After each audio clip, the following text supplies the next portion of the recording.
पत्रकारिता धर्माचं पालन करत असताना अनेकदा तुम्ही कायद्याच्या विरोधात किंवा कायद्यालाच प्रश्न विचारायची परिस्थिती उद्भवते किंवा कायद्याचं जे अंमलबजावणी करतात त्यांना प्रश्न विचारायची वेळ येते, कारण ते पत्रकारिता धर्माचं कर्तव्य आहे. असाच एक प्रकार बारामती जवळच्या इंदापूरमध्ये घडलेला आहे. पत्रकार तानाजी करचे यांनी स्वतःचं त्यांच्यासमोर जे आलेलं एक प्रकरण होतं, त्या प्रकरणामध्ये नैसर्गिक न्यायासाठी, मानवी मूल्यांसाठी जे कायद्याची अंमलबजावणी करणारे पोलीस आहेत त्यांना प्रश्न विचारायची हिंमत केली आणि त्याची किंमत त्यांना स्वतःवरती एक अतिशय गंभीर आरोप लावून गुन्ह्यातून म्हणजे गुन्हा त्याला सामोरं जाण्याची वेळ आली त्यांना. तर हा काय, हे पूर्ण प्रकरण काय आहे, ते या सगळ्या प्रकरणात अडकले कसे आणि त्यांचा या दरम्यानचा अनुभव कसा होता, याच्याबद्दल बोलण्यासाठी आपल्यासोबत तानाजी करचे उपस्थित आहेत. तानाजी ER न्यूज मराठी या नावाने यूट्यूब चॅनल चालवतात. त्याआधी त्यांनी मुख्यधारेतल्या अनेक माध्यमांमध्ये सुद्धा पत्रकारिता केलेली आहे. तर आपण त्यांच्याकडून आता या पूर्ण प्रकरणाची माहिती घेऊया. तर तानाजी, जसं मी म्हटलं की मानवी मूल्य आणि नैसर्गिक न्याय ही पत्रकारिता धर्माची एक प्रेरणा असते. तर तुम्ही जे प्रकरण कव्हर करत होतात त्या प्रकरणांबद्दल, त्या 2-3 प्रकरणांबद्दल मला थोडक्यात सांगा की पोलिसांशी संघर्ष होण्याचं निमित्त कशी ठरली ती प्रकरण. विषय असा होता की पाठीमागच्या विधानसभेच्या निवडणुकांच्या अगोदर एक 5-6 महिन्यापूर्वी, 5 ते 6 महिने झाले या घटनेला, इंदापूर पोलीस स्टेशनच्या आवारामध्ये मी आणि माझा एक पत्रकार मित्र काही गुन्ह्यांची माहिती घेण्यासाठी, गोळीबार झालेला होता आणि त्या गोळीबाराविषयी, त्या आरोपी पकडले, काय झालं, त्याचं पुढं काय झालं याविषयी माहिती घेण्यासाठी मी इंदापूर पोलीस स्टेशनला आम्ही गेलो होतो. इंदापूर पोलीस स्टेशनच्या आवारामध्ये उभा राहिलेलो होतो. थोड्या वेळानंतर असं जाणवलं की 3 पोलीस अधिकारी एका मुलाला गच्चीला पकडून आणत आहेत. त्यातला एक PSI जे होते त्यातले, त्यांनी आमच्या समोर पुढं जाताना, ते इंदापूर पोलीस स्टेशनच्या CCTV मध्ये दिसतंय. माझ्या स्टेटमेंटमध्येही मी इंदापूर पोलिसांना तसं लेखी स्वरूपात दिलेलं होतं की ते त्या मुलाला पकडून आणतायत, त्या पाठीमागून लाद घालतायत आणि तो मुलगा परिचयाचा होता, कारण तो इंदापूरमध्ये इकडे तिकडे फिरणारा मुलगा, थोडासा मतिमंद, डोक्यामध्ये थोडासा मतिमंद असणारा मुलगा होता. थोडंसं एक अवयव त्याचा कमी चालतो असं म्हणलं तरी काय हरकत नाही. म्हणजे बघायला गेलं तर तो मुलगा रस्त्यावरती जातो, लोकांना पैसे मागतो, व तुमचं काय काम आहे, एखाद्या ऑफिसच्या समोर जातो, तो म्हणतो कचरा उचलू का दादा इथला. कचरा उचलल्यानंतर ते काय 40-50, 10 रुपये, 20 रुपये जे देतील ते घेतो आणि ते खाण्यासाठी वगैरे वापरतो. हा त्याचा रोजचा दिनक्रम आहे. म्हणजे फॅमिली घरातून निघल्यापासून ते बाहेरपर्यंत थोडासा वेडसर असल्यामुळे हा सगळा प्रकार करतो. अख्ख्या इंदापूरला हे प्रकरण माहित आहे, हा मुलगा असं करतो. म्हणजे कोणत्याही पॉलिटिकल नेत्याला तुम्ही फोन करून विचारलं तरी तुम्हाला ते हेच उत्तर मिळेल की असा असा प्रकार आहे. तर त्या मुलाला पकडून आणलं होतं आमच्या समोर. माझ्या पत्रकार मित्राच्या आणि माझ्या समोर, ते CCTV मध्ये देखील आहे, मी तुम्हाला सांगितलं, त्याच्या पार्श्वभागावरती त्या PSI कडून लाद घालण्यात आली. त्याला आतमध्ये घेऊन गेले. हा सगळा प्रकार आम्ही पाहत होतो. त्याला प्रचंड मारहाण आतमध्ये चालू होती. हा सगळा प्रकार पाहिल्यानंतर ते पाहलं नाही मला. मी आतमध्ये गेलो, माझ्या मोबाईलचा कॅमेरा चालू केला, स्टिंग ऑपरेशन चालू केलं. माझ्या समोर मी उभा आहे, समोर माझ्या समोर त्याच्या तोंडावरती लाद घालण्यात आली सर, बुटाची. आणि त्याला अक्षरशः तो हात जोडतोय, तुम्हाला तो व्हिडिओही मी देतो. तो हात जोडतोय, अक्षरशः त्यांना विनंती करतोय, सर मी गरीब आहे हो, मी काय केलंय सर, मला सोडा. तर एवढा भयान प्रकार होता तो मी शूट केल्यानंतर मी दुसऱ्या दिवशी सकाळी 9 वाजता तो पब्लिश केला. टायमिंग टाकून ठेवलं होतं आणि 9 वाजता तो पब्लिश झाला.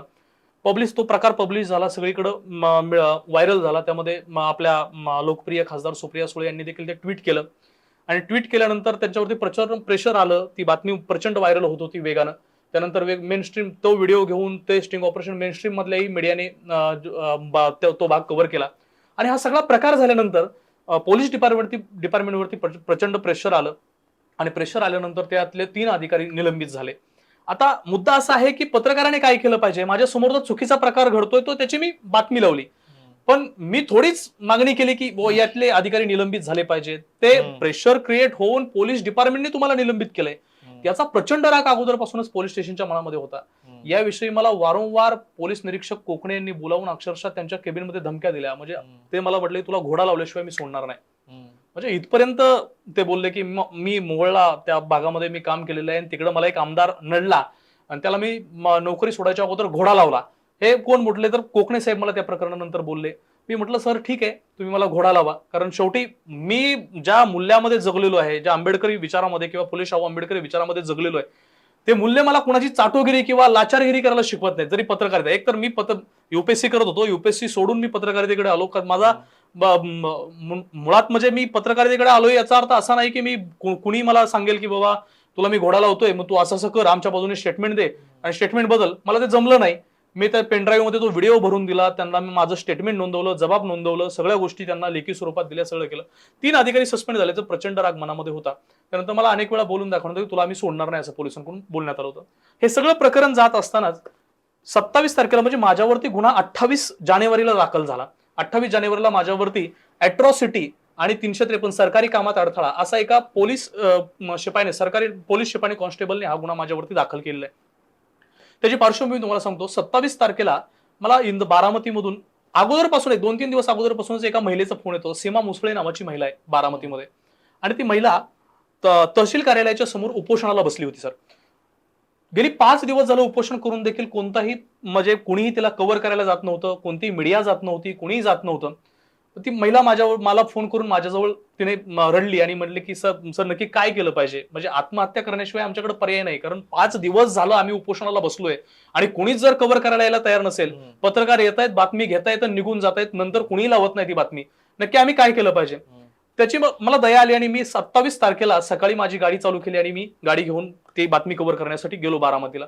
इंदापूर पासून बारामतीपर्यंत गेलो. अक्षरशः सर बारामतीमध्ये बातमी कव्हर केली. बातमी कव्हर करून आलो माघारी.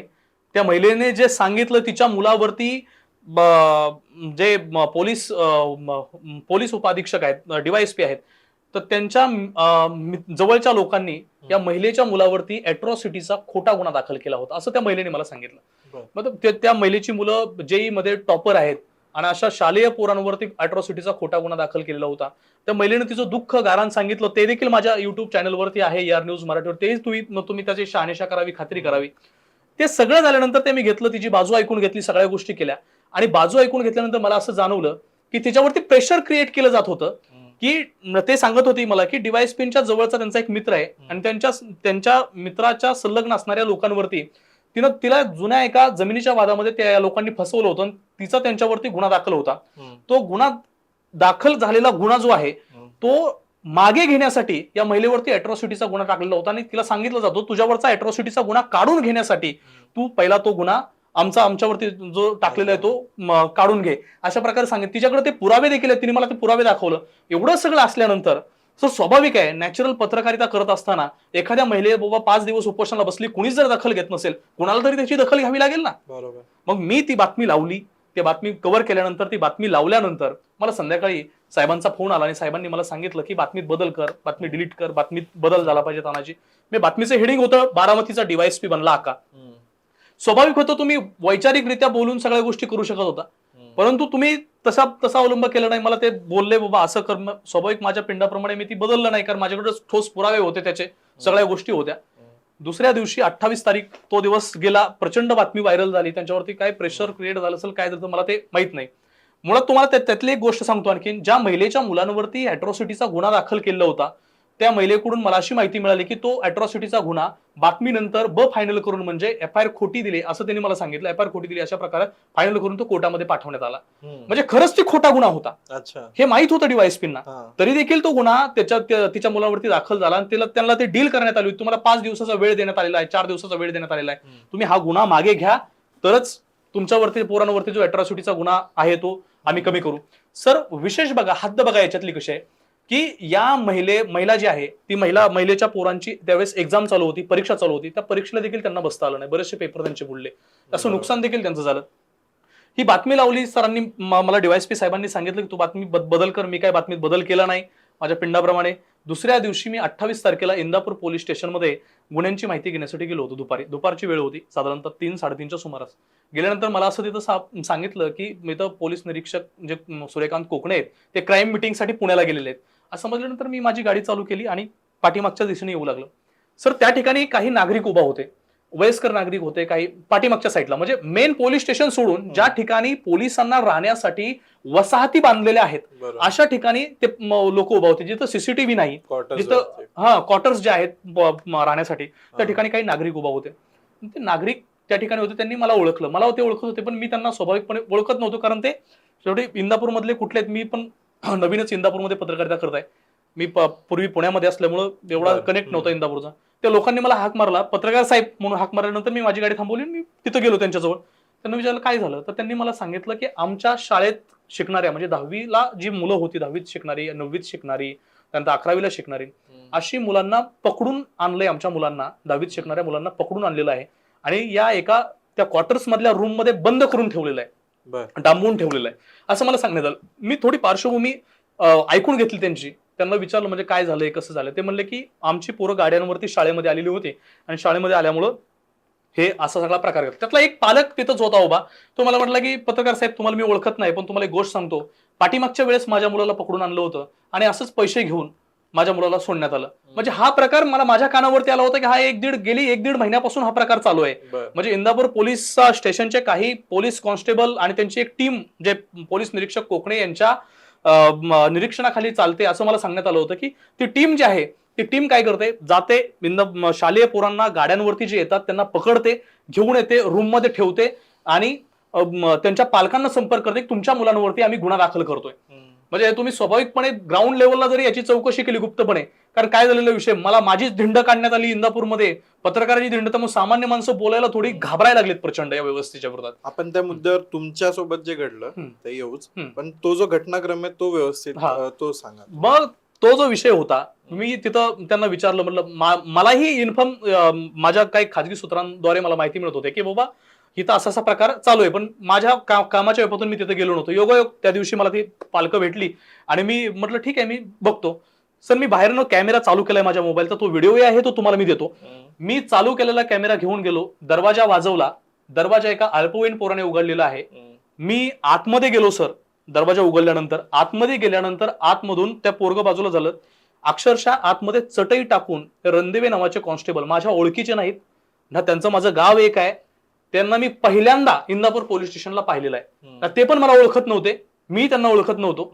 आतमध्ये गेल्यानंतर ते समोर आले, त्यांना मी विचारलं की या मुलांवरती काय गुन्हा वगैरे दाखल आहे का सर, त्याचा व्हिडिओ आहे, त्याचं प्रूफ आहे, सगळ्या गोष्टी तुम्हाला मी देतो.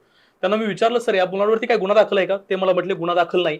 मी त्यांना दुसरा प्रश्न असा केला की सर तुम्ही या मुलांना मग का ठेवलेलं आहे, तर त्यांनी सांगितलं की आणखीन काही पोरांना घेऊन येत आहेत. म्हणजे तुम्ही या मुलांना का ठेवत आहे म्हटल्यानंतर ते म्हणले आणखीन काही पोरांना घेऊन येतात, पोलीस हे गाड्या पळवत होते, कारण काय हे ठेवण्याचं म्हटल्यानंतर ते म्हणले की गाड्या पळवत होते म्हणून त्यांना उचलून घेऊन आलेलो आहे. तसं म्हटल्यानंतर थोड्या वेळाने त्यांनी मला विचारलं की तुम्ही कोण आहात, तुम्ही कोण आहात म्हटल्यानंतर मी त्यांना म्हटलं की मी पत्रकार आहे म्हणून सांगितलं. ते मला म्हणतात की नाही पोरांवरती कारवाई करायची आहे. आणि त्यांच्या असं लक्षात आलं की माझ्या मोबाईलमध्ये व्हिडिओ रेकॉर्डिंग चालू आहे. असं कळता क्षणी त्यांनी विचारलं की व्हिडिओ काढताय का, म्हणून मोबाईल माझ्या हातातून हिसकावून घेतले आणि अक्षरशः धक्का देऊन मला रूमच्या बाहेर हाकलून दिलं, आतमधून कडी लावून घेतली.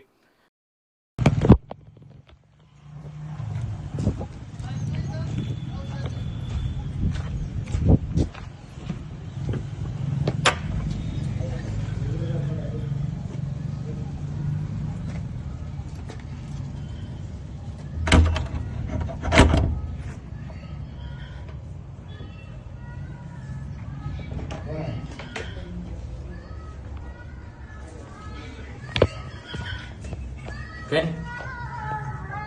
काय अटक आहेत का बोलू? नाही, मग ते आणून ठेवले त्यांना, ते गाडी पळवत गुन्हा वगैरे दाखल आहे का? नाही, काहीच नाही. किती नाही ती ठीकच नाही. तुम्ही कोण? पत्रकार नाही, ते कारवाई करायची, ती अजून आणायची पोरं दुसरी गाड्या नाही घेतली, ती दुसऱ्या गाड्या आणल्या की मग करते कारवाई करायची. रावतंय का अलीकडलं काय माहिती, मोबाईल पण करावं, रेकॉर्डिंग आहे ना. नाही. म्हणजे सर तुम्हाला सांगायचं झालं, एकीकडं नागपूरचे सीपी, ज्यावेळेस पुण्याचे सीपी जे अमितेश कुमार होते, ते नागपूरला सीपी असताना त्यांनी स्टेटमेंट जारी केलं की पोलीस स्टेशन एक पब्लिक प्लेस आहे आणि त्याच्यामध्ये तुम्ही शूटिंग करू शकता. हे कोण सांगतंय? डीजी लेवलचा अधिकारी सांगतो. आणि एकीकडं पोलीस काय करतात, ते असे खोटे गुन्हे दाखल करतात, तुम्ही आमचे व्हिडिओ शूटिंग काढू शकत नाही. दुसरीकडे सुप्रीम कोर्टाचे 10 केस लॉज आहेत सर, की तुम्ही पब्लिक प्लेसमध्ये पोलीस स्टेशनमध्ये व्हिडिओ काढू शकता. 10 केस लॉज आहेत, पण तुम्ही सुप्रीम कोर्टालाही जुमानत नाही. असा सगळा प्रकार झाला. त्यानंतर थोडा वेळ हा सगळा आतमधून मला हाकलून दिल्यानंतर मी सगळ्या पोलीस जे तिथं होते उपस्थित त्यांना मी माझ्या मित्राच्या फोनवरून फोन लावण्याचा प्रयत्न केला की माझा असा मोबाईल घेतलाय, तो मला द्यायला लावा, मला घरी जायचंय. मी सांगत होतो त्यांना. ते म्हटले ठीक आहे पत्रकार साहेब, तो नवीन पोरगा तिथं जॉईन झालेला आहे, मी त्यांना सांगतो आणि तुमचा मोबाईल द्यायला लावतो. थोडा वेळ गेला याच्यामध्ये, पण कुणीच समोर यायला तयार नाही, मोबाईल द्यायला तयार नाही. मग मी ज्या पुढच्या दिशेला जे police station, main police station आहे, तिथे सीसीटीव्ही कॅमेरे वगैरे सगळे आहेत. त्या ठिकाणी कळसाईत नावाचे एक हवालदार त्या ठिकाणी त्या दिवशी ठाणे अंमलदार म्हणून बसले होते FIR घेण्यासाठी. मी त्यांना जाऊन सांगितलं की सर असा प्रकार घडलेला आहे, माझा मोबाईल त्यांनी घेतलेला आहे हिसकावून, माझा मोबाईल घेण्याचा अधिकार त्यांना नाही, मला हाकलून दिलेलं आहे. हे सगळा प्रकार त्यांना सांगितल्यानंतर सर ते बाहेर मला त्यांनी सांगितलं की तुम्ही पत्रकार साहेब काळजी करू नका, त्या सीसीटीव्ही मध्ये त्यावेळेस 4च्या सुमारास तुम्हाला ते हे पण दिसेल की मला त्यांनी मिठी मारलेली आहे. काय पत्रकार साहेब लक्ष देऊ नका, तो नवीन आहे माणूस पोरगा, तुमचा मोबाईल मी द्यायला लावतो. असं म्हणत अकबर शेख नावाचा एक कर्मचारी तिथे येतो. असे आम्ही सगळीजण ते मोबाईल घेण्यासाठी जातो. मोबाईल घेण्यासाठी जात असताना तिकडून हा पोलीस कर्मचारी जे कळसाहेब नावाचे अधिकारी आहेत, सॉरी रणदिवे नावाचे अधिकारी ज्यांनी माझ्यावरती फिर्यादी आहेत, FIR दाखल केली, ते आले आणि त्या सीसीटीव्ही मध्ये दिसते. त्यांनी माझे मोबाईल हातामध्ये देताना म्हणले हे तुमचे मोबाईल घ्या आणि ते कळसाहेब साहेबांना म्हणाले की कळसाहेब साहेब, या माणसाने मला जातीवाचक शिवीगाळ केलेली आहे, याच्या विरोधात मला तक्रार द्यायची आहे. ते दोन्ही अधिकारी सांगत होते अरे वेड्यागत करू नको. दोन्ही सांगतात, त्यांचेच पोलीस कर्मचारी सांगतायत वेड्यागत कुणाचं तरी ऐकून काहीतरी करू नको, खरं काय घडलंय ते आम्हाला पण माहितीये, तुलाही माहितीये, असलं विनाकारण काहीतरी टाकण्याचा किंवा खोट्या केस करण्याचा प्रयत्न करू नको, तुला काय यत्न मिळणार आहे, ते त्यांना समजून सांगत होते. पण तो माणूसही शांत झाला, म्हणजे रणदिवेही शांत झाले थोडेसे आणि ते तिथून निघून गेले. सर अक्षरशः तुम्हाला सांगतो, रात्री म्हणजे प्रकार घडलाय हा साधारणतः 4च्या सुमारास, रात्री सर 9 वाजता याची FIR दाखल करण्यात येते. रात्री 9 वाजता, रात्री 9 वाजता याची FIR, म्हणजे तुम्ही 5 तास एका तुमच्या कर्मचाऱ्याला मारहाण झाली किंवा धक्काबुक्की झाली आणि जातीवाचक शिवीगाळ केली, अॅट्रॉसिटी सारखा, तुम्ही रात्री 9 वाजता FIR दाखल करून घेता. सर ठरवून हे सर्व प्लॅनिंग न केलं गेलं. म्हणजे आदल्या दिवशीची जी बातमी होती 27 तारखेची DYSPच्या विरोधामध्ये लावलेली ती, आणि पाठीमागचा एकंदरीत इतिहास जे 2 नंबर धंदे आहेत, मटका आहे, वाळू उपसा, कारण इंदापूर हे शेवट खूप खालच्या टोकाचा आहे उजनी धरणाचा, आणि तिथं प्रचंड वाळू माफिया वाळू उपसा करतात. वाळूच्या बातम्या असतील, बेकायदेशीर धंदे असतील, या सगळ्यांच्या बातम्या तानाजी खर्चे लावतो. का लावतो म्हणून आता हा सापडला तर सोडायचा नाही, हे सूडबुद्धीने माझ्यावरती हा गुन्हा दाखल करण्यात आला. तुम्हाला त्याची पार्श्वभूमी थोडे सांगतो. माझ्याकडे पुरावा आहे सर, मी दरवाजा वाजवून अक्षरशः आतमध्ये जातोय, ते पोरग दरवाजा उघडतंय, मी आतमध्ये गेलेलो आहे, त्या कॉन्स्टेबल कोण रणदिवे त्यांना बोललेलो आहे. तुम्ही पाहत FIR रस्त्यावरची लिहिलेली आहे सर, रस्त्यावरची FIR लिहिली आहे. त्या FIR मध्ये त्यांनी सांगितलंय की मी तिकडून रस्त्याच्या दिशेने मुलं घेऊन येत होतो, माझा रस्ता त्यांनी अडवला. हा कुठला न्याय आहे सर? मी वरिष्ठ अधिकाऱ्यांना सांगतोय तुम्ही व्हेरिफिकेशन करा या घटनेचं. मी त्या दिवशी SP साहेबांना देखील 3 कॉल केलेत, SP साहेबांनी रिसिव्ह नाहीत केले, कदाचित ते क्राईम मीटिंग मध्ये असतील म्हणून त्यांनी रिसिव्ह नाही फोन केला. मी DYSP साहेबांना फोन करून सांगितलं, मी PI साहेबांना फोन करून सांगितलं, परंतु याचं बाकीचे जे हवालदार वगैरे ते सगळे म्हणायचे की हा गुन्हा खोटा आहे, खोटा दाखल करतायत. मात्र सगळ्यांनी या वरिष्ठ अधिकाऱ्यांनी प्लॅनिंग करून हा माझ्यावरती गुन्हा दाखल केला. मी सांगतोय पुरावा व्हेरिफिकेशन तरी करा, नाहीतर माझ्यावरती जे गुन्हा दाखल करता मी स्पॉटला आहे, मी कुठं पळून जात नाही. दुसरी गोष्ट, मला थोड्या वेळाने PI साहेबांचा फोन येतो की तुम्ही पोलीस स्टेशन मधून बाहेर जाऊ नका, पोलीस स्टेशनला थांबा, मी 10 मिनिटांमध्ये येतोय, तुमच्यावरती दाखल होत असणारा गुन्हा हा खोटा आहे हे मलाही माहित आहे. हा गुन्हा दाखल करण्यासाठी त्याच्यावरती प्रेशर आणलं जात आहे वरून, म्हणजे DYSP असं कोण म्हणतं मला व्हॉट्सअप कॉलवरती, स्वतः PI साहेब सांगतात, करचे साहेब तुम्ही जी कालची बातमी लावलेली आहे त्याच्यामुळे याच्यावरती प्रेशर आलेलं आहे मोठं, तुम्ही थांबा, मी येतोय 10 मिनिटात पोहोचतोय. PI होते त्यावेळेस पुण्यामध्ये, मला ज्यावेळेस कॉल केला आणि मला पोलीस स्टेशनला थांबवलं. मी गुन्हा केलाच नाही तर मी पळून का जाऊ, असा प्रश्न आहे ना. तिथंच मला अटक करण्यात आली आणि अक्षरशः तुम्हाला सांगतो, गुन्हा म्हणजे तो जो प्रकार घडलेला आहे तो 3:30-4च्या सुमारास घडलेला आहे. यांनी 9 वाजता गुन्हा दाखल केला, मला 8:30 वाजल्यापासून नजर कैदेत ठेवण्यात आलं इंदापूर पोलीस स्टेशन. हा कुठला न्याय आहे, हा कुठला कायदा आहे? मला सांगण्यात आलं तुमच्यावरती नाही, आणि एवढंही सांगायचे तुम्ही थांबा, जायचं नाही. म्हणजे मोहिते नावाचे जे API आहेत त्यांनी मला सांगितलं की तुम्ही इंदापूर पोलीस स्टेशनच्या आवारातून कुठेही जायचं नाही. मला सांगण्यात आलं, स्पष्ट सूचना देण्यात आल्या. मी म्हटलं ठीक आहे सर, म्हटलं मला माहिती आहे तुम्ही गुन्हा दाखल करताय माझ्यावरती, खोटा गुन्हा कशासाठी दाखल करताय, पार्श्वभूमी तरी तपासा काय आहे ते. असं सगळं प्रकार झाला आणि माझ्यावरती हा गुन्हा दाखल झाला. सर कुठले कलम आणि कुठले कायदे याच्यामध्ये तुमच्यावरती आरोप काय आहे? माझ्यावरती आरोप लावण्यात आलाय सर, अॅट्रॉसिटी, जातीवाचक शिवीगाळ केली जातीवरून, आणि दुसरा आरोप लावण्यात की 353 सरकारी कामात अडथळा, अशा प्रकारे माझ्यावरती गुन्हा आरोप लावलेला. तुमच्याकडे जर FIR ची कॉपी असेल तर तुम्ही जो जातीवाचक शिवीगाळीचा प्रकार जो आहे त्याच्याबद्दलचं जे वर्णन दिलेलं आहे ते थोडंसं वाचून दाखवू शकता का त्याच्यामध्ये? वाचून दाखवू शकतो म्हणजे माझं पाठच आहे ते. हा FIR माझ्यावरती झाली म्हटल्यानंतर नाही, तो ज्या पद्धतीने लिहिलेला आहे, कारण मी आता मी वाचली सर FIR. विषय असा आहे की तुम्ही ते ह्याच्यावरती स्क्रीनवरती टाका. हा, उद्या कोणी आणखीन उठून याच गोष्टीचं भांडवल करून हा. की आम्हाला जातीवाचक चालू इंटरव्ह्यू मध्ये बोलतोय म्हणून परत माझ्यावरती अट्रॉसिटी सारखे गुन्हे दाखल होऊ नयेत याची खरं अक्षरशः भीती वाटते. म्हणून मी सांगतो की तुम्ही ते स्क्रीनवरती दाखवा, जनतेला कळू दे की बाबा याच्यामध्ये काय आहे नक्की, मूळ व्हिडिओ काय आहे आणि काय सगळा प्रकार आहे. एवढंच नाही, त्यांनी जे 11 साक्षीदार लावलेले आहेत त्याच्यामध्ये साक्ष जर खरी असेल ना सरकारी कर्मचाऱ्यांनी तर बिंदास्त द्यावी. तानाजी करचे जर गुन्हेगार असेल ना सर तर तानाजी करचेला चौकामध्ये नेऊन फाशी द्या. त्याने जर जातीवाचक शिवीगाळ, 14व्या-15व्या वर्षापासून मी आंबेडकरी चळवळीत, फुले शाहू आंबेडकरी चळवळीत काम करतोय आणि मी स्वप्नातही विचार नाही केला माझ्यावरती अॅट्रॉसिटी सारखा गुन्हा दाखल होईल. अॅट्रॉसिटीचा समर्थक होतो असा प्रकार माझ्याच बाबतीत घडलेला आहे. तुम्हाला खोटं सांगत नाही, गावाकडची परिस्थिती तुम्ही आजही जाणून घेता. माझ्या मोबाईलच्या जे ट्रू कॉलरला नाव येतं त्याला देखील आजही डॉक्टर बाबासाहेब आंबेडकरांचा फोटो आहे. तेव्हापासून 10वीत असल्यापासून आतापर्यंत कुणाला जातीवाचक शिवीगाळ, मला काहीच माहित नाही हो, त्या माणसाचं आडनाव देखील माहित नव्हतं मला. माझ्यावरती गुन्हा दाखल झाल्यानंतर मला ते माहित झालं काय प्रकार झालेला आहे. एवढं भयानक आहे. मग त्यानंतर तुम्हाला अटक कधी झाली? अटक मला रात्री 11:30 वाजताची दाखवण्यात आली, पण मला लॉकअपला 9च्या सुमारास 9-9:30 वाजता, त्याच दिवशी 9:30च्या सुमारास मला लॉकअप मध्ये टाकण्यात आलं रात्री. नंतर DYSP साहेब आले म्हणून सांगण्यात आलं, रात्री 12:30 वाजता लॉकअप मधनं काढण्यात आलं आणि ते अटक केलेल्या याच्यावरती वगैरे सगळ्या सह्या घेण्यात आल्या मला.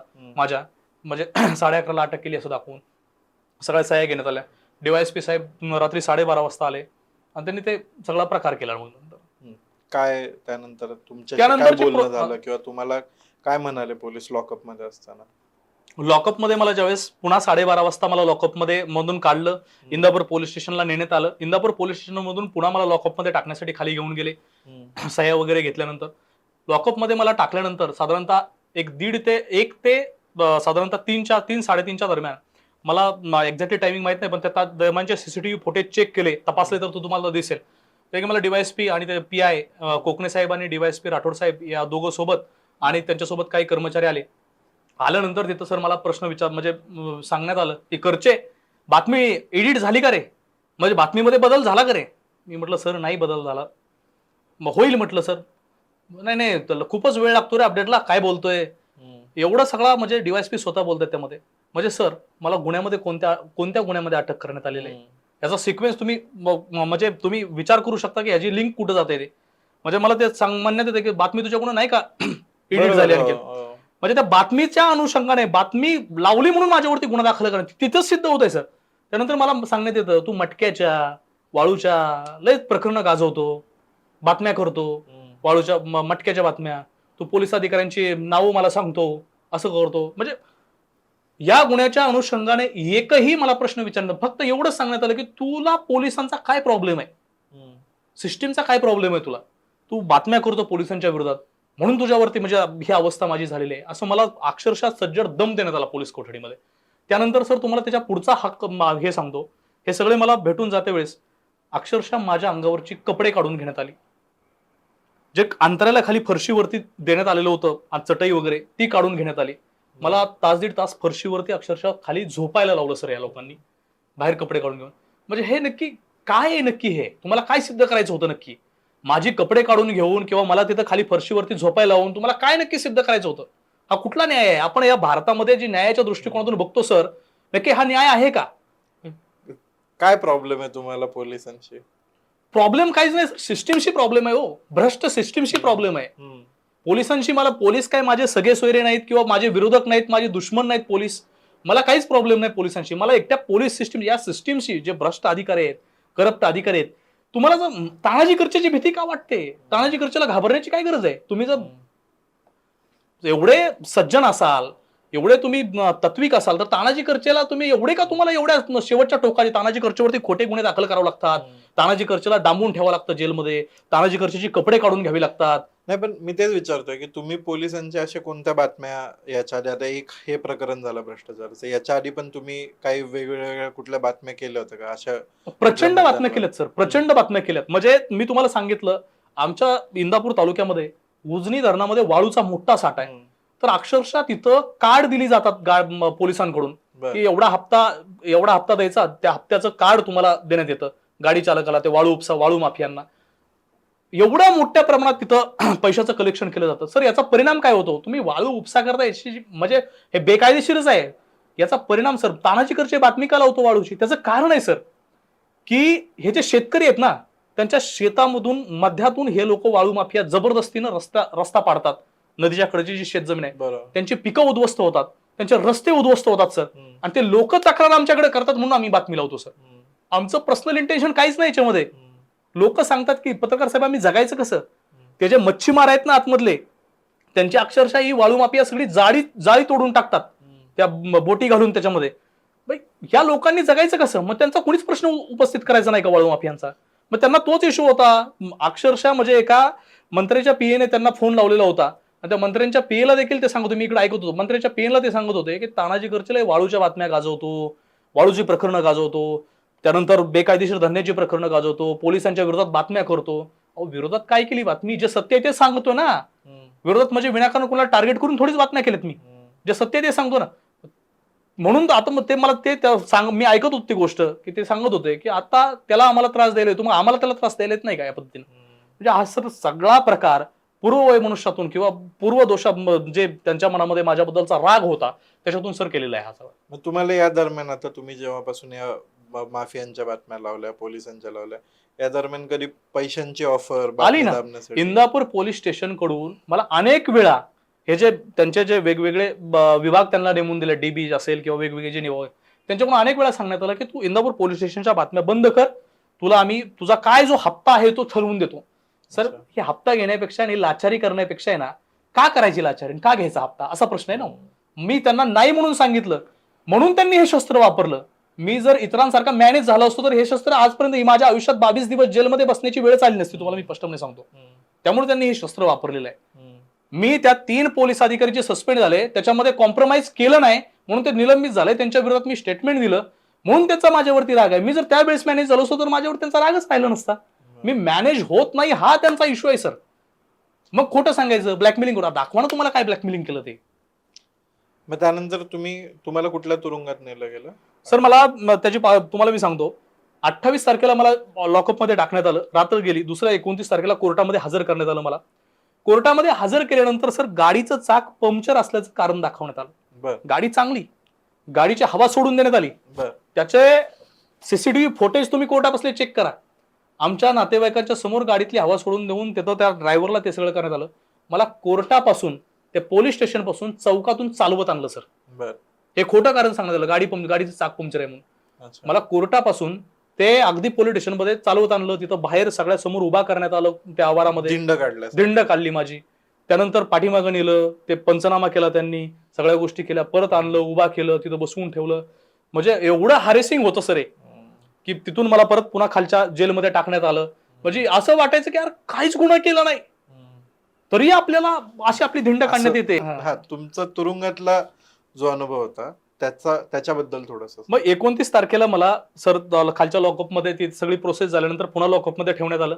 30 तारीख गेली, 2 दिवसाची पीसी मिळाली होती. 31 तारखेला न्यायालयात हजर करायचं होतं. 31 तारखेला मला साधारणतः 12च्या सुमारास, दुपारी 12, 11:30, 12, मला आठवत नाही एवढं, पण 11 वाजल्यापासून जर चेक केलं तर सापडेल ते सीसीटीव्ही फुटेज. मला इंदापूर पोलीस स्टेशनला पुन्हा लॉकअपमधून काढून घेऊन आले.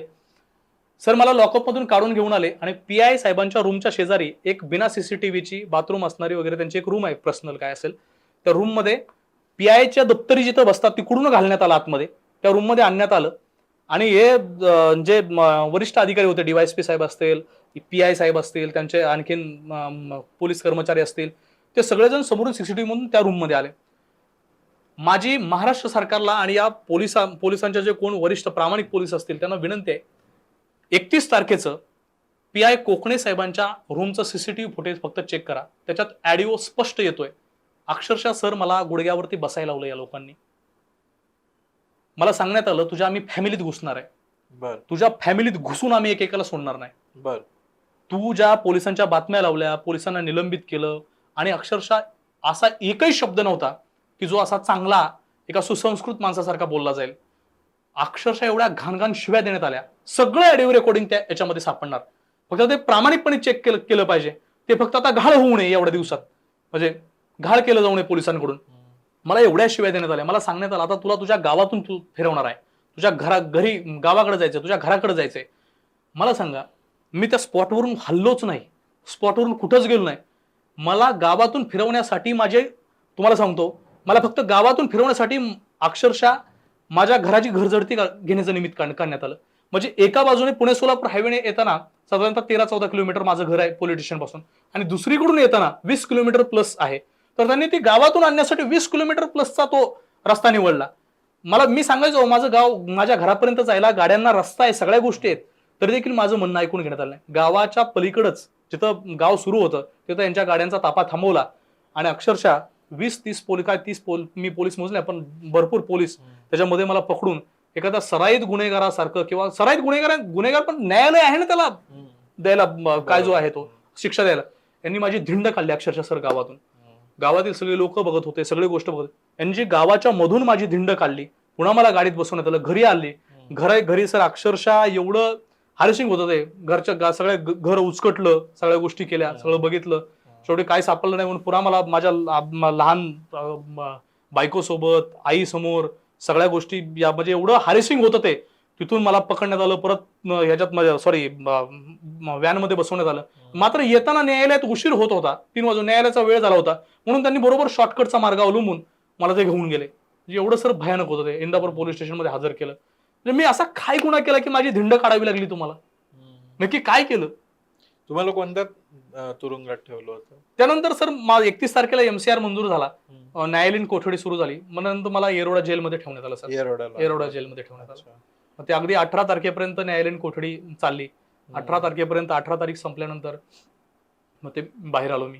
तुम्ही किती 20 दिवस होतात तुरुंगात? हा, साधारणतः 22 दिवस होतो सर. 22 दिवस. 18 ते 18 आणि हे 4 दिवस साधारणतः. अच्छा. मग तुमचा 21-22 दिवस तुरुंगातला एक पत्रकार म्हणून काय अनुभव होता? काय तुरुंगात सर? मी तुम्हाला सांगतो, खरे गुन्हेगार पण आहेत तुरुंगामध्ये, आणि बरेचसे असे माझ्यासारखे बनावट केसेस मध्ये फसवलेली लोक प्रचंड आहेत. तुम्हाला सँडिल नावाचा एक तमिळनाडूतला एक माणूस आहे, त्याची मी तुम्हाला एक स्टोरी सांगतो. हा सँडिल तसा नवीनच, त्याला आपली भाषा समजत नाही, मराठी येत नाही, त्याला हिंदी येत नाही नीटनीटकी म्हणजे येतच नाही. एखादा शब्द चुकून जर समजत असेल तर तो समजेल. त्याला इंग्लिश तोडकं मोडकं येतं, आणि त्याची भाषा जी आहे मातृभाषा तमिळ, तो चांगला बोलतो, म्हणजे त्याला उत्तम येते. तुम्हाला सर मी सांगतो की तो मला तिथं भेटला येरोड्यामध्ये, की तो त्याला यायचा सकाळचं. मी तुम्हाला दिनक्रम सांगतो माझा. मी सकाळचं लवकर उठल्यानंतर 6:30 वाजता आंघोळ करायचो थंड पाण्याने. एवढ्या थंडी वाजायची तरी नाईलाज असायचा. थंड पाण्याने आंघोळ वगैरे करायचो. आंघोळ केल्यानंतर तो त्याच वेळेस तोही यायचा, आणि तोही थंड पाण्याने टॉवेलवरती आंघोळ करायचा, आणि थोड्या वेळानंतर सूर्य उगवल्यानंतर 7च्या सुमारास तो तसाच ओला थांबायचा. आणि सर अक्षरशः म्हणजे सूर्याकडे हात करून त्याच्या डोळ्यातून 2-2 धारा लागलेला असायचा. रोज रडायचा डेली सर. म्हणजे रोज तो देवाला विनंती करायचा की मला ते पाहत नव्हतं. म्हणजे मी तुम्हाला ही स्टोरी का सांगतोय, मग त्याला मी थोडं 1-2 दिवस गेल्यानंतर त्याच्या मी जवळ गेलो. त्याला मी विचारलं, म्हणलं सर क्या है कैसा, तर त्याला हिंदी येतच नव्हती. मग म्हणलं हॉट केस. त्याला मी विचारलं, मलाही इंग्लिश एवढं पूर्णपणे जमत होतं, मला थोडकं मोडकं इंग्लिश येत होतं. मी म्हणलं हॉट केस. त्यानंतर त्यांनी मला सांगितलं की आय नो केस. म्हणजे त्याला माहितच नव्हतं आपल्यावरती कोणता गुन्हा दाखला. मी म्हणलं कोणत्या पोलिसांनी अरेस्ट केलं तुला? त्यांनी मला सांगितलं पुण्यातल्या पोलिसांनी अरेस्ट केलंय. मग त्याचं ते जे UT कार्ड होतं, त्याला जे देण्यात येतं ओळखपत्र आरोपींना, मलाही देण्यात आलं होतं, सगळ्या आरोपींना जे देण्यात येतं आतमध्ये गेल्यानंतर, ते UT कार्ड घेतलं, मी बघितलं, तर त्याच्यावरती 303 नवीन BNSच्या कलमानुसार ऑब्लिक समथिंग असं काहीतरी होतं. मग ते मी PT वरती गेलो, तिथे एक PT असते, तिथल्या विनंती केली तिथल्या लोकांना की म्हटलं हे 303 कलम काय ते बघा. तर त्याच्यावरती चोरीची केस टाकण्यात होती. मग ते थिप, इंग्लिशमध्ये त्याला थिप म्हणतात, चोरी. मी तिथं आल्यानंतर मी त्याला म्हटलं की थिप केस. तो पुन्हा रडायला लागला की मी काय चोरी केलं हेच मला माहित नाही. म्हणजे पोलिसांनी उचलला त्याला, पुणे पोलिसांनी, आणि चोरीची खोटी केस टाकण्यात आली त्याच्यावर. त्याला जेलमध्ये टाकण्यात, ना त्याच्या घरी इन्फॉर्म केलं, ना कोणत्याही प्रकारची घरी माहिती देण्यात आली, काही माहित नाही. अक्षरशः सर मी जर त्याला भेटलो नसतो ना, तो आणखीन किती दिवस जेलमध्ये राहिला असता हे मलाच माहित नव्हतं. मग ज्यावेळेस माझा 18 तारखेला मी त्याला रोज सांगायचो की मला तुझ्या घरचा नंबर दे, मी तो नोट डाऊन करतो, घेऊन जातो, किंवा मी पाठांतर करतो आणि घेऊन जातो, आणि तुझ्या घरी मी तो निरोप पोच करतो जेलमधून आल्यानंतर. तुम्हाला सांगतो सर, मला तो रोज यायचा रोज, पण त्याचा दिनक्रम हा रोजचा. तो सूर्याकडे जायचा, रडायचा, सूर्याकडे बघायचा, आंघोळ करायचा, हात जोडायचा, 1-2 मिनिटं रडायचा. आजही जेलचं सीसीटीव्ही फुटेज कुणीही चेक करावं, मानवी हे नागरी अधिकार जे असतं आपलं ह्युमन राईट्स वाल्यांनी, त्यांनी कुणी चेक करावं हे तुम्हाला दिसेल.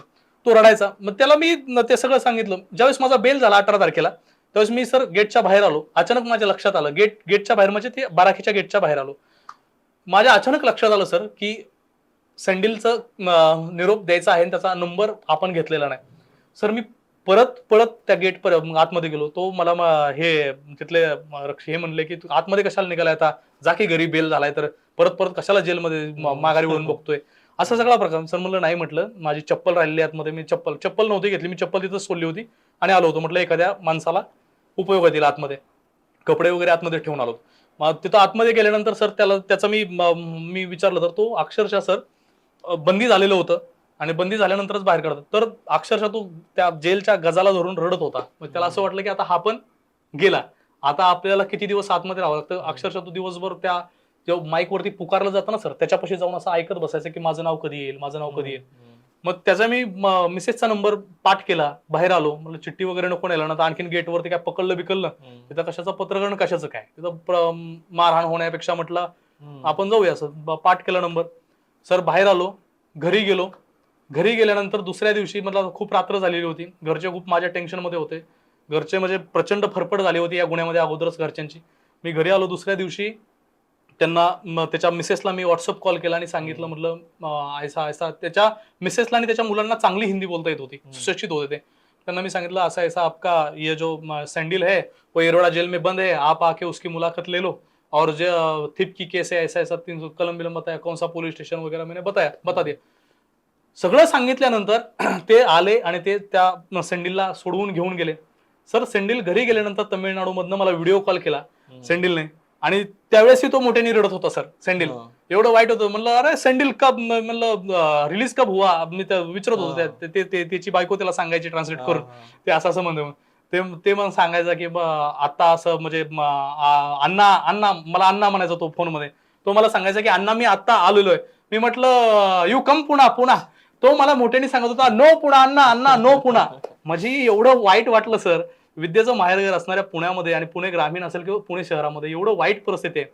तर तो सेंडिल सर, अक्षरशः त्या सेंडिलची चौकशी झाली पाहिजे सर. जर तमिळनाडूचा माणूस तुम्हाला इथं पुण्यामध्ये सापडला म्हणून तो जर उचलून तुम्ही जेलमध्ये टाकत असाल, त्याच्या घरी माहित नाही, काय माहित नाही, त्याला हजर करून डायरेक्ट येरवडा, तो किती दिवस सडला असता सेंडिल. तिकडे त्याची फॅमिली पूर्ण शोधाशोध करत होती या सेंडिलची, किंवा आमचा सेंडिल कुठं गेला नक्की. तमिळनाडूच्या तिरुवनंतपुरम मधला हा सेंडिल सर, अक्षरशः मी म्हणजे माझं भाग्य समजतो की कदाचित मला तिथं त्यासाठीच नियतीने पाठवलं असावं की या सेंडिलची जरी निदान तुझ्या हातून मदत व्हावी. मग बाहेर आल्यानंतर तो सेंडिल सर अशा प्रकारे रिलीज झाला. बाकीचे आणखीन खूप सर स्टोरीज मी रोज दिवसभर ऐकायचो की कसं काय झालं, कसं झालं, कुणाला सर पोस्कोच्या खोट्या गुन्ह्यांमध्ये अडकवलेलं आहे. आणि याच्यावरती सर आवाज उठणं गरजेचं आहे सर. पोस्को, एट्रॉसिटी, हे जे ठराविक जी कलम आहेत त्याच्यावरती सर या महाराष्ट्रामध्ये किती केसेस दाखल होत आहेत, नक्की त्या सत्य आहेत का नाहीत याची पडताळणी होणं गरजेचं आहे सर या गोष्टी. नाही, हे अर्थातच हा खूपच ट्रिकी भाग आहे. याच्यामध्ये खूप डायसी, कारण हे कायदे खूप महत्वाचे कायदे, तिन्ही कायदे, म्हणजे जसं डोमेस्टिक व्हायलन्स, घरगुती हिंसा असेल, पॉक्सो असेल, किंवा अट्रॉसिटीचा कायदा असेल, याच्याबद्दलचं जे अशा प्रकारचे जे केसेस आहेत की जिथं राजकीय कारणांसाठी किंवा वैयक्तिक कारणांसाठी खरं तर अनेकदा उच्च जातीयच व्यक्ती त्यांच्या एखाद्या सहकार्याकरवी केसेस टाकतात खोट्या अट्रॉसिटीच्या किंवा खोट्या पॉक्सोच्या, तर त्याच्यामुळे तो जो आकडा आहे खोट्या गुन्ह्यांचा तो मोठा दिसतो. तर याच्यावरती बरंच संशोधन उपलब्ध आहे, याच्यावरती अनेक जणांनी काम केलेलं आहे, पण दुर्दैवानं अजून ती काही सुधारणा होताना दिसत नाही आपल्याला या सगळ्या प्रकरणामध्ये. पण एनिवे, आपण तो एका मोठ्या चर्चेचा भाग आहे की कायद्याबद्दलचं जे एक अवेअरनेस आहे किंवा कायद्याबद्दलची जी एक चर्चा आहे ती आपल्याकडे होत नाही दुर्दैवाने. माध्यमांना बरीच महत्वाची काम आहेत दुसरी. पण मला पुढचा प्रश्न तुम्हाला असं विचारायचं की आता तुमचं जे पुढचं एक कायदेशीर संघर्ष आहे तो आता काय आहे? तुम्हाला काय त्याच्यामध्ये रिलीफ मिळालेला आहे? 18 तारखेला सर मला न्यायालयाने या केसमध्ये बेल दिला. कुठल्या? जिल्हा व सत्र न्यायालय इंदापूर. अच्छा. यांनी मला बेल दिला, बेल ऑर्डर मिळाली, बेल झाला, सगळ्या गोष्टी झाल्या. आणि त्यानंतर मी बाहेर आलो. ते बेलही आहे माझ्याकडं, मी तुम्हाला तेही देतो, तुम्ही स्क्रीनवरती दाखवू शकता. ते बेल ऑर्डर झाल्यानंतर मी बाहेर आलो. मला त्याच्यामध्ये असं कोणत्याही प्रकारे सांगितलं होतं की इंदापूर पोलीस स्टेशनला वगैरे जाऊन तुम्ही हजेरी लावा वगैरे, कारण 353चा गुन्हा त्यामध्ये होता. कदाचित ते कोर्टाच्या निदर्शनास आला असावं की हा खोटा गुन्हा दाखल झालेला आहे म्हणून. त्यानंतर सर मला बेल दिल्यानंतर मी घरी आलो. सर विशेष बघा, मी शांत होतो, कारण प्रचंड माझी फॅमिली जी होती प्रचंड फरफड झाली होती. अक्षरशः त्या काळामध्ये एवढं वाईट वाईट विचार यायचं मनामध्ये, अगदी मध्ये जीवन संपवण्यापर्यंत विचार. म्हणजे आता कुठं मी ते निरंजन टकले सरांना आणि वरिष्ठ पत्रकारांना, अगदी व्यवस्थेशी भिडणाऱ्या लोकांना भेटल्यानंतर कुठेतरी असं वाटायला लागलं की यार आपल्यापेक्षा या लोकांनी खूप मोठा संघर्ष केलेला आहे. म्हणजे तुम्हाला सांगतो, त्यावेळेस एवढी फॅमिलीची तर एवढी फरफड झालेली, मी दिवसभर असं न बोलता एका जागेवरती बसून, म्हणजे खायला पुरतं. घरचे म्हणायचे अरे का बोलत नाही तू? मी म्हणायचो काही न करता एवढं मोठं हॅरेसमेंट झालेलं आहे. मग माझे वडील, आई सर, अक्षरशः तुम्हाला सांगतो, मी रात्री 1 तास 1.5 तास 2 तासाने अशी झोपेतून उठून बघायचे की बाबा ह्याने काय करून घेतलंय का जीवाचं, काय आत्महत्या वगैरे करतोय का. म्हणजे एवढी वाईट अवस्था सर, एवढी फॅमिली माझी सफर झाली. माझी आई अक्षरशः पहिले 2-3 दिवस तर जेवली पण नव्हती मला अटक केल्यानंतर. तिला असं वाटत खोटा गुन्हा, आणि अख्ख्या इंदापूर तालुक्यात माहिती आहे खोटा गुन्हा दाखल झालेला. नाही, पण तुम्हाला आता त्या न्यायालयानं जामीन दिलेला असला तरी अजून काही खटला चालू आहे का, किंवा अजून काही प्रयत्न केले जातात का पोलिसांकडून? सर आता न्यायालयाने मला जामीन दिल्यानंतर मला 12 तारखेला, म्हणजे 12 मार्चला मला एक नोटीस एका डीबीच्या अधिकाऱ्याने आणून दिलं सर. तर डीबीच्या पोलीस कॉन्स्टेबलने आणून दिलं की माझ्यावरती 130 पोलिसांनी चॅप्टर केस केलेली आहे, आणि त्यामध्ये मला सांगण्यात आलेलं आहे की तुम्ही ऍडिशनल एसपीच्या समोर हजर राहा यामध्ये. सर हद्द बघा पोलिसांची. पोलिसांना एखाद्या माणसाला ठेचून कसं मारायचं हे विचारावं. म्हणजे मी एकतर एवढा प्रचंड या खोट्या गुन्ह्यामध्ये सफर झालेलो आहे. एवढं सगळं होऊन पण मला ऍडिशनल एसपी नोटीस करतात बिरादार साहेब की तुम्ही 21 तारखेला, म्हणजे काल 21 तारीख झाली, 21 तारखेला हजर राहा. आणि मला सर जामीन, यांनी एवढा खतरनाक जामीन मागितलेला आहे की म्हणजे मला जिल्हा व सत्र न्यायाधीशांनी एवढा मोठा जामीन मागितलेला नाही.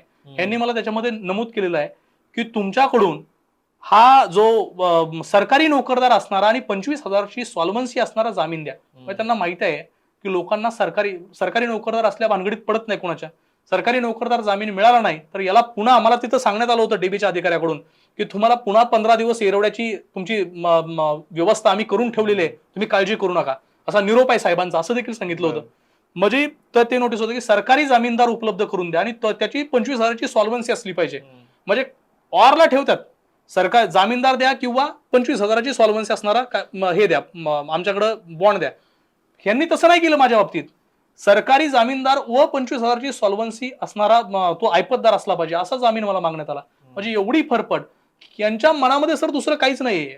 त्यांना फक्त तानाजी करचे हा व्यक्ती पुन्हा त्याने वरती तोंड काढलं नाही पाहिजे, कारण त्याला जर जामीन नाही मिळाला तर पुन्हा त्यांनी मला निरोप दिलेलाच आहे, तुझी 15 दिवस आम्ही येरवडा कारागृहामध्ये तुझी व्यवस्था करत आहे. या सगळ्या दरम्यान मग तुम्हाला पत्रकार संघटना किंवा पत्रकारांसाठी काम करणारे जे लोक असतात किंवा इतर कोणी ज्येष्ठ पत्रकार किंवा यांच्याकडून काही मदत, काही पाठिंबा, काही एखादं तुम्हाला कसा रिस्पॉन्स मिळाला? या काळात सर जो लोकलचे पत्रकार होते त्यांनी एक मोर्चा काढलेला होता 1 दिवसाचा. त्यानंतर त्यांच्यावरती प्रचंड प्रेशर आणण्यात आलं पोलिसांकडून की आम्ही जर तानाजी करचेचं हे करू शकतो तर तुमची अवस्था याच्यापेक्षा दयनीय करून ठेवेल, असं मला सांगितलं पत्रकार. त्यामध्ये एक माझा मित्र होता, सोनकांबळे नावाचा एक पत्रकार होता. त्याने हा माझा विषय प्रचंड लावून धरला. त्याला माहित होतं की हे सगळं खोटं केलेलं आहे, सगळ्या लोकांना माहित होतं. त्यानंतर पत्रकार मात्र कोणी समोर यायला तयार नव्हतं. त्यानंतर मग वरिष्ठ पत्रकार असणारे संजय आवटे सर असतील, निरंजन टकले सरांनी मात्र प्रचंड त्यामध्ये मोलाची हे बजावली. त्यांना हे सगळं प्रकरण माहीत झाल्यानंतर निरंजन टकले सर असतील, नंतर आपले इंडी असेल, तुमचा जो नाही, पण मला जास्त हे विचारायचंय की अनेक तालुक्याच्या ठिकाणी किंवा याच्या ठिकाणी श्रमिक पत्रकार संघटना नाही, एकाही संघटनेने सर सहकार्य केलेलं नाही, एकाही पत्रकार संघाने सहकार्य केलेलं नाही. कुणीही कुणालाही, तुम्हाला प्रामाणिकपणे सांगतो, मी 3-4 वर्षापासून पत्रकारितेमध्ये, मला प्रामाणिकपणे सांगतो सर, या कोणत्याच लोकांना, अधिकाऱ्यांना आणि प्रशासनाला स्वतःच्या अंगावरती घ्यायचं नाही. जे चाललंय ते चालू द्या, जे होतंय ते होऊ द्या. ज्याच्यावरती खोटा गुन्हा दाखल आलेला आहे तो सहन करेल, भोगेल, त्याचं काय व्हायचं ते होईल. एकाही पत्रकार संघाने, एकाही श्रमिक पत्रकार संघाने कुणीही पाठिंबा दर्शवायला तयारी पण दाखवली नाही. उलट पक्षी हे लोक पोलीस अधिकाऱ्यांना जाऊन भेटायचे वगैरे, सामील व्हायचे. एवढं वाईट वाटायचं ना सर. म्हणजे आपण पत्रकार म्हणून काय केलं म्हणजे असं मग वाटत. आता अशी परिस्थिती असताना तुम्हाला नाउमेद व्हायला होतंय की तेव्हा जर पैसे घेतले असते आणि शांत बसलो असतो तर बरं झालं असतं, असा काही विचार येतोय का अजून पण उमेद आहे तुम्हाला की नाउमेद सर, मी जोपर्यंत टकले सरांच्या समोर येत नव्हतो तोपर्यंत मात्र निरंजन टकले साहेबांच्या समोर मी सरांच्या समोर येत नव्हतं. ज्येष्ठ पत्रकार आहेत, देशातल्या टॉपच्या पत्रकारांमध्ये तो एक पत्रकार आहे, त्यांच्या समोर मी जोपर्यंत येत नव्हतो त्यावेळेपर्यंत मी सर प्रचंड नाउमेद होतो. म्हणजे अगदी आत्महत्या करण्याचा माझ्या मनामध्ये विचार होता. गिरीश अवघडे सर असतील आपले, त्यांचे म्हणजे या लोकांनी एवढं माझं, जोपर्यंत या लोकांना मी भेटत नव्हतो तोपर्यंत माझ्या मनात हाच विचार होता की आपण आत्महत्याच करायची. हे असलं जीवन जगण्यापेक्षा असलं, म्हणजे मी सर भगतसिंगांचा खूप मोठा फॅन आहे. भगतसिंगांनी, माझ्या मनात एकच होता, त्या माणसाने 23व्या वर्षी देशासाठी जीव दिला. का दिला असेल भगतसिंगांनी जीव? त्यांना वाटलं होतं का एवढी करप्ट व्यवस्था या देशामध्ये येईल? माझा प्रश्न तोच होता की तुम्ही का का करताय जेव्हा सगळं सोपं करता येऊ शकतं? नाही, मला सोपं करायचं. मी ज्या माणसाचा फॅन आहे किंवा ज्या माणसाला मी फॉलो करतो, भगतसिंगांना झालं, बाबासाहेबांना झालं, भगतसिंगांना मी एवढा, म्हणजे तुम्ही अगदी माझ्या डीपी पासून बघाल ते अगदी घरात पुस्तकं जेवढी भगतसिंगांची असतात तेवढी सगळी तुम्हाला सापडते. म्हणजे अगदी ते जसं नामजप करतात सकाळचं उठल्यानंतर काही लोक, तसं ते मी ह्याला जिओ सावंत प्रोला जो भगतसिंगांची जेल डायरीच्या सगळ्या त्या स्टोरीज आहेत त्या रोज सकाळी उठल्यानंतर कानात हेडफोन घालून ऐकतो सर. म्हणजे एवढा त्या प्रचंड प्रेरित झालं. माझ्या मनात हा विचार आत्महत्येचा का आला, मी भगतसिंगांचा हे येतं ते तुम्हाला मी सांगतो. मला असं वाटलं की भगतसिंगांचा मृत्यू हा देशासाठी इंग्रजांनी घडवून आणला किंवा इंग्रजांनी त्यांना फाशी दिली. ते देशासाठी मेले. इंग्रज परकीय होते हो, इंग्रज परकीय होते आणि त्यांनी त्या भगतसिंगांना फाशीची शिक्षा दिली. त्यांनी हसत हसत स्वीकारली. सर, मला या पोलिसांच्या हातून मारायचं नाही, कारण हे लोक आपलीच आहेत. आपल्यातलाच एक नागरिक आहे.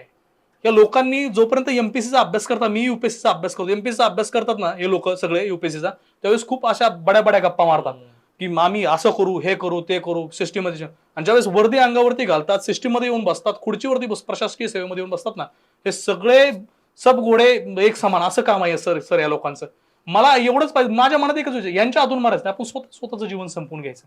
मात्र मला हेही मनामध्ये, 23 वर्षी भगतसिंग म्हणजे मी 26 वर्षाचा आहे, मी त्यांच्यापेक्षा 3 वर्ष जास्त जगलोय.